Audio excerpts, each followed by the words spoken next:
Ever wanted to take part in a race? Well, how about one on a passenger plane? The story I'd like to tell you now is not exactly a race though, but it's as close as it gets given the circumstances. On December 31st, 1988, you hear the Christmas chimes yet? A passenger airline heading from Kaliningrad, Russia to Odessa, Ukraine made for a landing in the destination airport. As you might know, New Year in Russia is a big deal, a bigger celebration than Christmas in fact. This might have been the reason for what happened on that day with the Tu-134 flight. Because we're all human, you know. The weather forecast for the day was not one that would make you overjoyed. It was overcast and stormy, with strong winds, low visibility, and low-hanging clouds. The cabin crew knew all this. They were warned of the conditions in advance. All systems were working fine, the airplane was cruising to its place of destination, and not even the storm could spoil the mood of the 76 passengers plus the crew on board. The problems began when air traffic control in Odessa gave permission to descend. The pilot started preparing the plane, but here's where it all went haywire right away. The speed at which the aircraft descended was way too high, about 372 miles per hour. The pilots received the first warning message at the altitude of 24,600 feet, but the crew deliberately ignored it. As it turned out later, the first pilot was sure everything was all right and he could land the plane anyway. The speed too high message was repeated twice after that, at the altitudes of 14,400 feet and 9,850 feet. Both of these messages were ignored as well. Uh-oh. No one really knows what the motives of the crew were back then, but the situation was gradually becoming worse. Within 47 miles from the airport, the air traffic control finally gave permission to land. And that's where another misjudgment came. The pilots decided to fly directly to the runway despite the high speed. That was a crucial error, as it turned out. The speed of the plane was about 280 miles per hour, which is much faster than the recommended and safe landing speed of 205 miles per hour. The plane was flying bullet fast, approaching the runway with its wheels down and ready to land. That, by the way, was also against all safety instructions, because the landing gear simply can't bear the pressure at such speeds. They could have just gone with the wind, if you know what I mean. Anyway, the most surprising thing about the situation was that none of this was connected with any troubles on board the airplane. Everything was working perfectly fine, no emergencies arose, literally nothing was wrong except the crew's decisions. The pilots went against all instructions of air traffic control, ignored the safety warnings, and gave commands to the crew that were contrary to every flight safety precaution. More outrageous still, the crew didn't even bother to argue the flight captain's orders, blindly following his commands. Basically, it was pure neglect that led to the incident that followed. Once again, turning off the speed too high warning, the pilots directed the aircraft towards the runway. At a speed of 258 miles per hour, the plane almost crashed on the landing strip and went further and further ahead without stopping. Its engines were working in full reverse, which wasn't really effective at such a level of speed. But in the end, it helped to stop the aircraft before the worst happened. The plane stormed on through the runway and onto the end safety area, only to come to a halt just 5 feet before touching the naked ground. As a result, no one was hurt on board, but it was pure luck. The landing was not smooth in the least, and the passengers were frightened, but fortunately, everything turned out well. In fact, there was another consequence. The plane set the record of landing speed that has never since been broken by any passenger aircraft. Well, a dubious achievement at best, but achievement nonetheless. What do you think? Let me know down in the comments.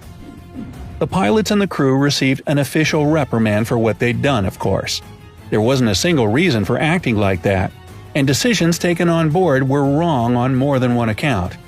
As for the plane itself, it continued to fly with different airlines for many more years. After all, it was a good plane, and the incident wasn't its fault. The Tu-134 incident wasn't the only one like that, though, and it wasn't the most epic one either. For example, There was a Boeing 737 that overran the end of the runway and ended up on a busy street. This happened on March 5, 2000. Flight 1455 from Las Vegas, Nevada to Burbank, California was 2 hours behind its schedule because of the weather conditions. Sounds familiar, doesn't it? Well, at least this one didn't fly into the storm, but was simply delayed and departed later when the skies cleared. The flight itself went without any trouble, but as the plane approached the Burbank airport, air traffic control instructed the pilots to keep the speed at 267 miles per hour or higher until further notice. Mind the turn of the phrase here.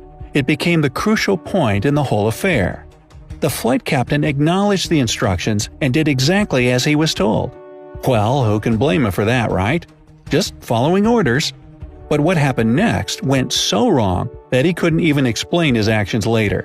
When the flight was cleared for descent to 3,000 feet and for further landing, it was still cruising at the same speed it had been told to maintain.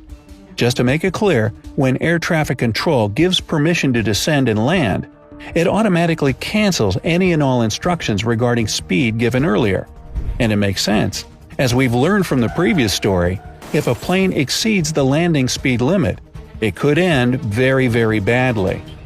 Both the captain and the first pilot knew the rules, but something stopped them from following those.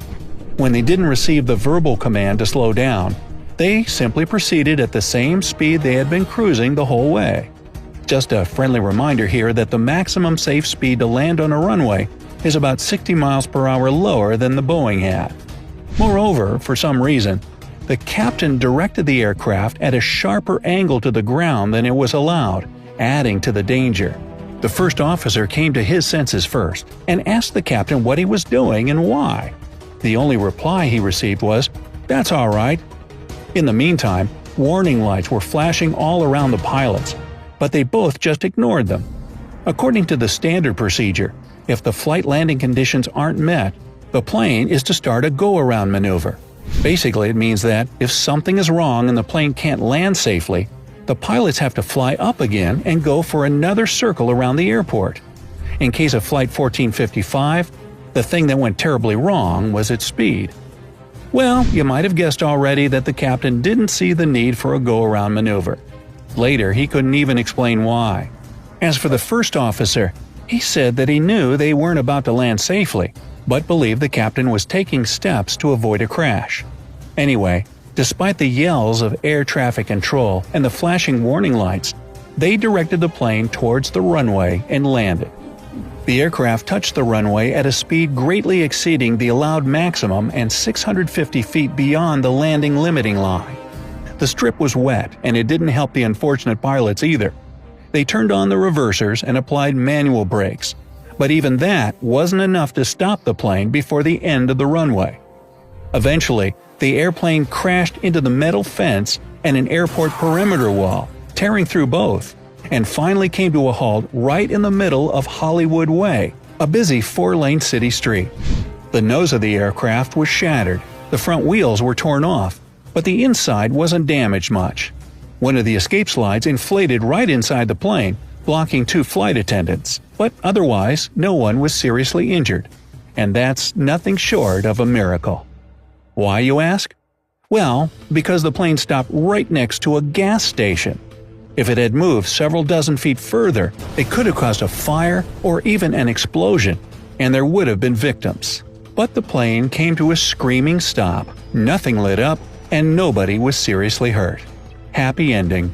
Except for the flight captain's self-esteem. On the voice recording from the cockpit, you can clearly hear how, moments after the accident, he said, "Well, there goes my career. Sorry, pal, you were right."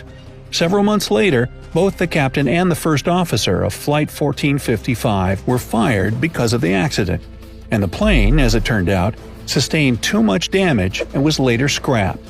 Well, it's kind of sad, of course, but everyone stayed alive, and that's what really matters. Pilots have a saying, "Any landing you can walk away from is a good landing." And so it goes. So, Brightsiders, do you know of any other stories of airplane incidents? Share them in the comments below. If you learned something new today, then give this video a like and share it with a friend.